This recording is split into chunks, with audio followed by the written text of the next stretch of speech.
ونعوذ بالله من شرور أنفسنا ومن سيئات أعمالنا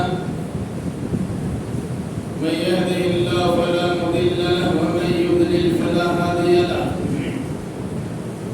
وأشهد أن لا إله إلا الله وحده لا شريك له وأشهد أن محمدا عبده ورسوله يا أيها الذين آمنوا اتقوا الله حق تقاته ولا تموتن إلا وأنتم مسلمون يا أيها الناس اتقوا ربكم الذي خلقكم من نفس واحدة وخلق منها زوجها وبث منهما رجالا كثيرا ونساء واتقوا الله الذي تساءلون به والأرحام إن الله كان عليكم رقيبا يا أيها الذين آمنوا اتقوا الله وقولوا قولا سديدا يصلح لكم أعمالكم ويغفر لكم ذنوبكم ومن يطع الله ورسوله فقد فاز فوزا عظيما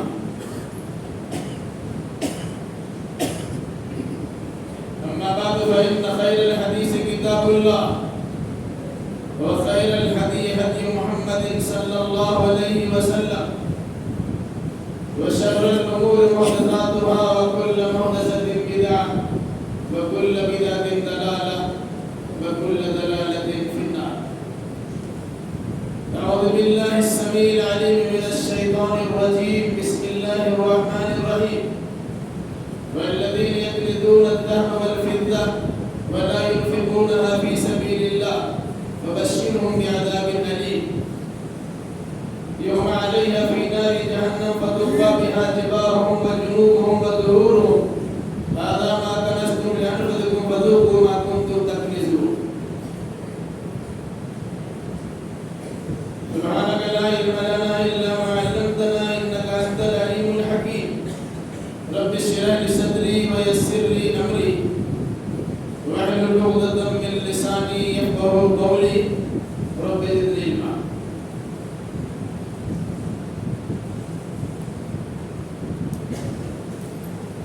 ہر طرح کی تعریف لائق و سزاوار ہے. ہر چیز کی خالق و مالک اللہ رب الجلال والاکرام کے لیے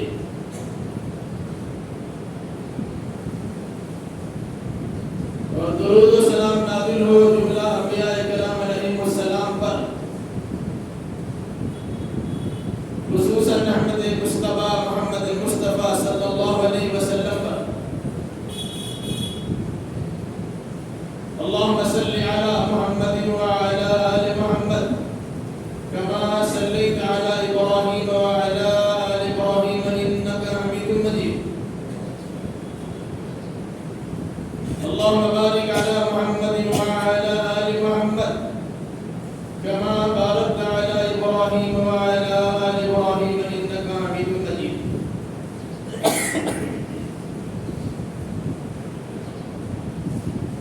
بزرگوں، نوجوان ساتھیوں، پردہ نشین اور بہنوں،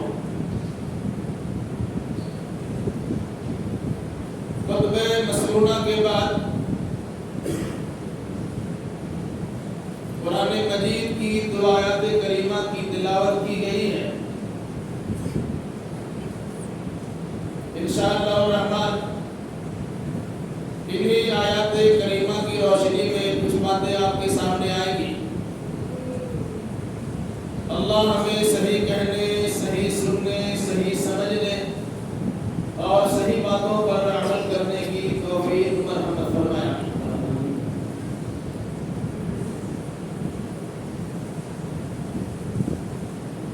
ماہ رمضان المبارک کا 8واں دن چل رہا ہے، یعنی 8ویں روزے کی تکمیل میں ہم لوگ لگے ہوئے.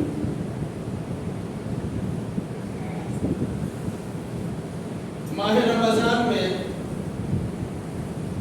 رمضان کے روزے کے علاوہ اور بھی بہت ساری عبادتیں انجام دی جاتی ہیں. کچھ عبادتیں کی حیثیت رکھتی ہیں اور کچھ عبادتیں سنت و نفل کی حیثیت رکھتی ہیں۔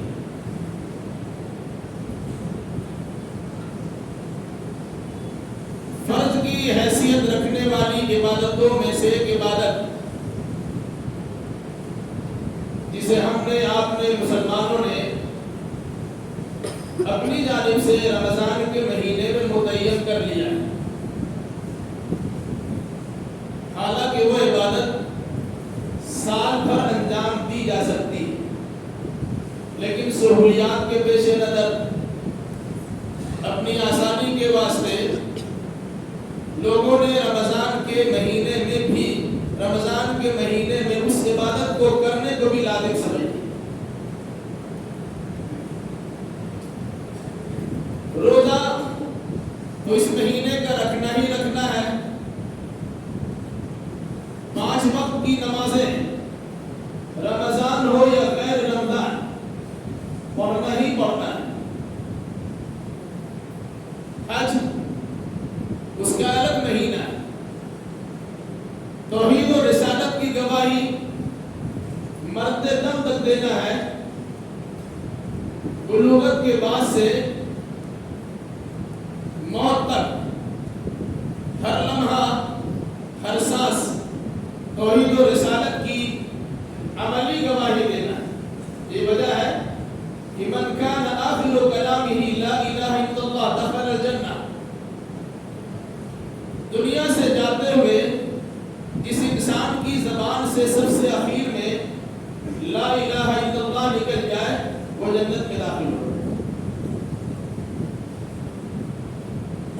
توحید و رسالت کی گواہی ہو گئی، رمضان کے روزے بھی ہو گئے، 5 وقت کی نماز پڑھنا بھی ہو گیا، حج کا مہینہ الگ ہے۔ ایک اور عبادت ہے جسے ہم زکوٰۃ کے نام سے جانتے ہیں۔ یاد رکھیے گا کہ زکوٰۃ کے لیے رمضان کا مہینہ شرط نہیں ہے کہ رمضان کے مہینے میں زکوٰۃ دی جائے گی، ایسا کچھ نہیں۔ عربی اور اسلامی مہینے کے اعتبار سے جس تاریخ کو آپ مالک نصاب بنتے ہیں اسی تاریخ کو آپ کو زکوٰۃ نکالنا ہوگا۔ چونکہ ہم اس پر خاص توجہ نہیں دیتے اس لیے مسئلہ ادھر سے ادھر ہو جاتا ہے، اسے یاد رکھیے۔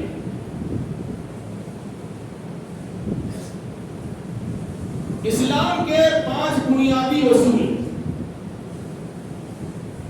یہ 5 بنیادیں ہیں جس پر اسلام کی عمارت کھڑی ہے۔ ہر شخص کو زبانی اعتبار سے یاد ہے، یہ الگ سی بات ہے کہ عملی اعتبار سے ہم اسے کر نہیں پاتے یا کچھ کرتے کچھ نہیں کرتے۔ توحید و رسالت کی گواہی دینا، 5 وقت کی نماز پڑھنا، رمضان کے مہینے کا روزہ رکھنا، مالک نصاب کو سال میں 1 مرتبہ زکوٰۃ دینا، اور جس کے بعد حج کرنے کی صلاحیت ہو زندگی میں 1 بار حج کرنا، یہ اسلام کے 5 بنیادی ارکان ہیں۔ یاد رکھیے گا، ان میں سے کسی ایک چیز کا انکار کرتا ہے تو سب کے نزدیک کافر ہے، اور اگر ان 5 میں سے کسی ایک کا بھی سستی کے ساتھ عمل میں نہیں لاتا ہے، محققین علماء کا ان کے بارے میں سمجھتا ہے کہ وہ بھی دائرہ اسلام سے خارج ہے، کیونکہ بغیر بنیاد کی کوئی انسان مومن و مسلم نہیں ہو سکتا۔ میں نے شروع میں کہا کہ زکوٰۃ کا تعلق رمضان سے نہیں ہے، چونکہ عام طور سے زکوٰۃ رمضان میں نکالی جاتی ہے، اس لیے میں مناسب سمجھتا ہوں کہ اس سلسلے میں کچھ باتیں آپ کے سامنے رکھ دی جائیں۔ یہ بھی آپ کہہ سکتے ہیں کہ پھر اتنا سویرے بیان کرنے کا ضرورت ہے، اور بھی 2-3 ہفتہ تو اسے بیان کیا تھا۔ اس حقیقت کو بھی سامنے رکھیے کہ زکوٰۃ آپ پورے طور سے پہنچاتے نہیں ہیں، آپ کی ذمہ داری ہے پہنچانے کی، آپ پہنچاتے نہیں ہیں۔ اہل مدارس کا آپ پر احسان ہوتا ہے کہ وہ آپ کی خدمت میں پہنچتے ہیں، پھر آپ کی جانب سے انہیں ٹرکایا بھی جاتا ہے، دوڑایا بھی جاتا ہے، لین میں اثر میں کھڑا بھی کرایا جاتا ہے، ان کی ڈانٹ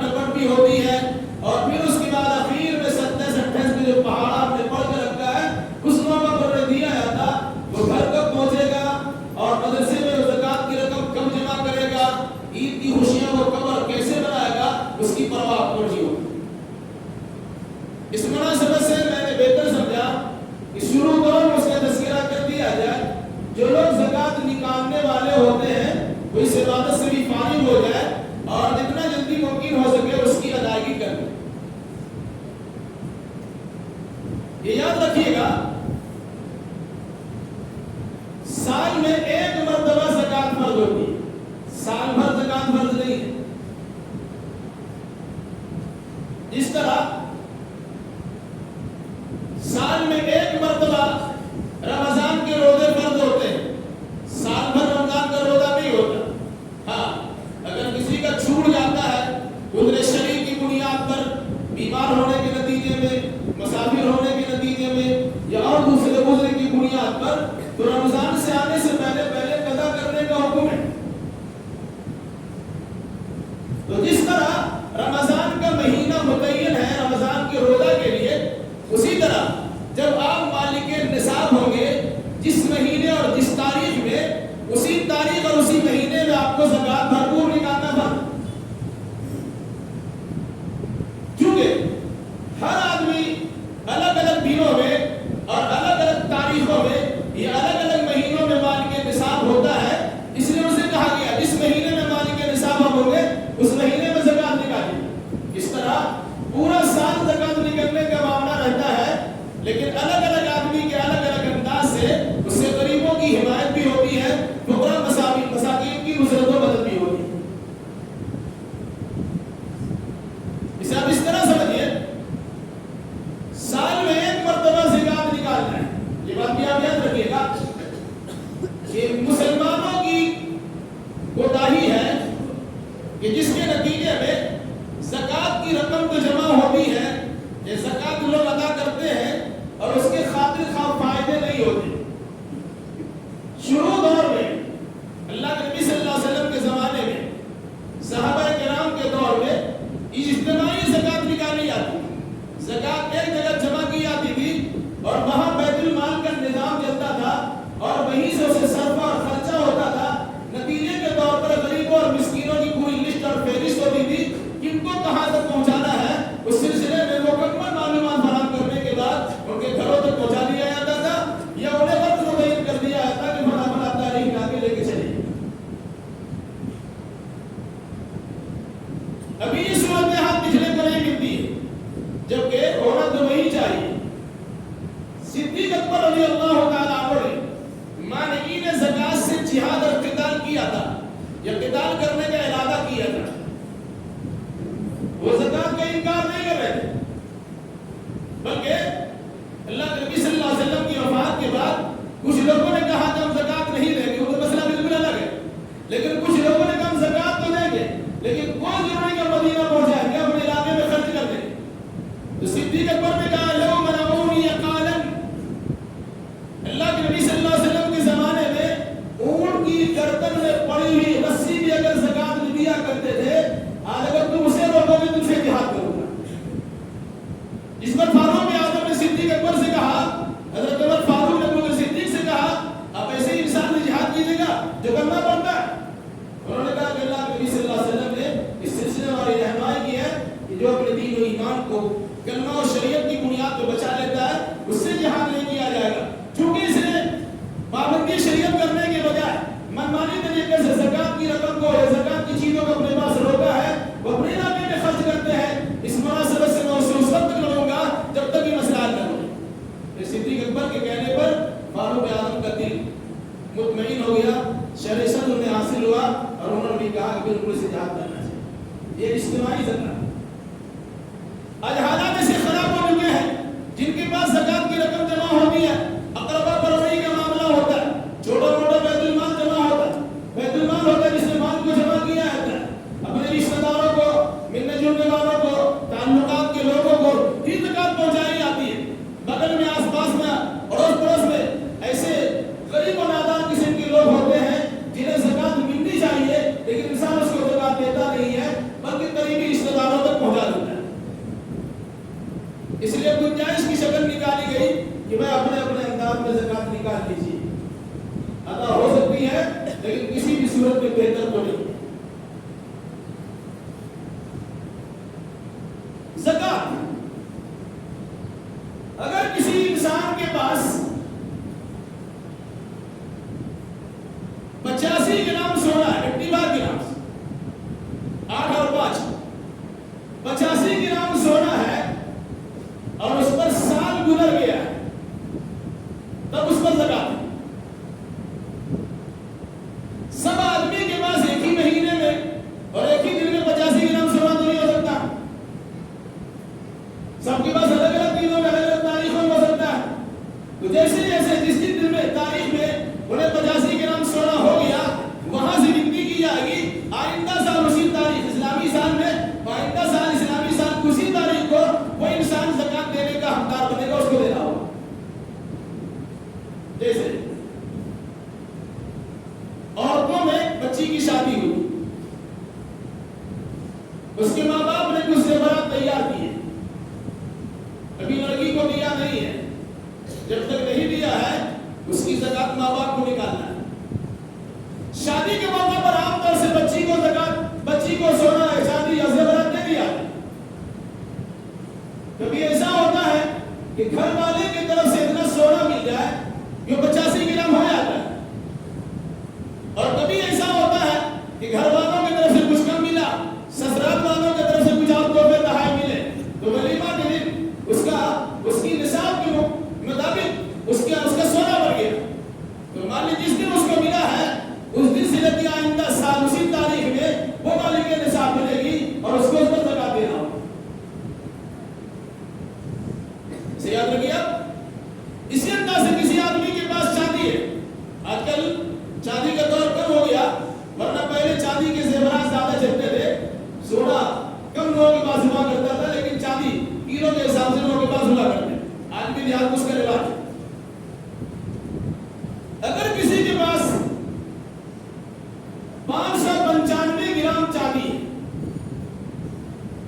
چاہے میکے کی طرف سے ملی ہو، چاہے سسرال کی طرف سے کوئی گفٹ ملا ہو، یا کسی اور نے کوئی دے دیا اور اس کے نتیجے 595 گرام اس کے پاس چاندی ہو گئے، آئندہ سال اسی تاریخ میں اس پر زکات فرض ہو جائے گی، کیونکہ وہ مالک کے نصاب کو پہنچ چکی ہے. یہ تو رہا عورت کا مسئلہ.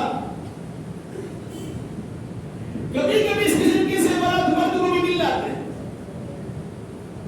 کسی اور جانب سے یا سسرال کی طرف سے.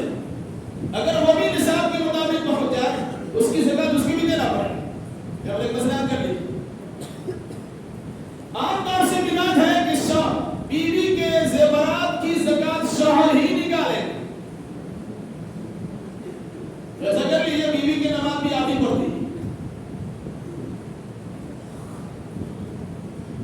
یہ الگ سی بات ہے کہ گنجائش رکھی گئی ہے، لیکن عورت کو بھی زکات دینے کا مزاج ہونا چاہیے. ان عورتوں کو سمجھایا جائے اگر آپ نے زیورات کی زکات نہیں دی اس کا پہننا آپ کے لیے حرام ہے. ان سونے چاندی کی زیورات کو جہنم کی آگ میں دبایا جائے گا اور آپ کے چہرے کو داغ دیا جائے گا، آپ کے پہلو کو داغا جائے گا اور آپ کی پیٹھ کو داغ کے بدلہ کر دیا جائے گا. دنیا کو زیورات کے ذریعے سے خوشنائی دکھائی دیتی تھی، لیکن زکات نہ دینے کے نتیجے میں جنت نہیں جہنم میں آپ چلے گی اور آپ کے چہرے داغدار کر دیا گیا. تو عورتوں سے گزارش ہے کہ وہ زکات خود ہی نکالیں، نہ ہو تو اپنے شوہر سے کہیں. بہت ساری عورتیں کرتے کیا ہے، مہینہ مہینہ ان کو شوہر کی طرف سے ملتا ہے، بچا کے رکھتی ہے، سال میں زیوری بنا لیتی ہے. تو جو پیسے جمع کر کے رکھتی اسی زکات تو دے دیجیے. کم سے کم یہ مثال بھی آپ کر دیں کہ ہم بھی زکات دینے والے، فریضہ اسلامیہ کی ادائیگی کرنے والے ہم بھی. آپ نہیں کر سکے اپنے شوہر سے، آپ نے کہا کہ آپ شوہر کو اجازت دے سکتی ہیں کہ جس مال کا زکات آپ کا شوہر دے رہا ہے وہ مال پورا طور سے شوہر استعمال کر لیں. استعمال کرنے دیجیے گا نہیں، اللہ کے مجبور ہو جائے تو الگ سی بات ہے، وہ مال آپ ہی کا رہے گا، لیکن زکات شوہر سے دلواتی ہے. کسی طریقے سے آپ نے زکات دے دیا یا دلوا دیا، آپ کی زکات ادا ہو جائے گی، اس میں کوئی شک نہیں ہے، لیکن آپ کو خود زکات دینے کی کوشش کرنی چاہیے. یہ تو سونے چاندی کا نصاب، چاہے مرد کے پاس ہو چاہے عورت کے پاس. تیسری چیز ہے کیش، روپیہ پیسہ، چاہے ڈالر کی شکل میں ہو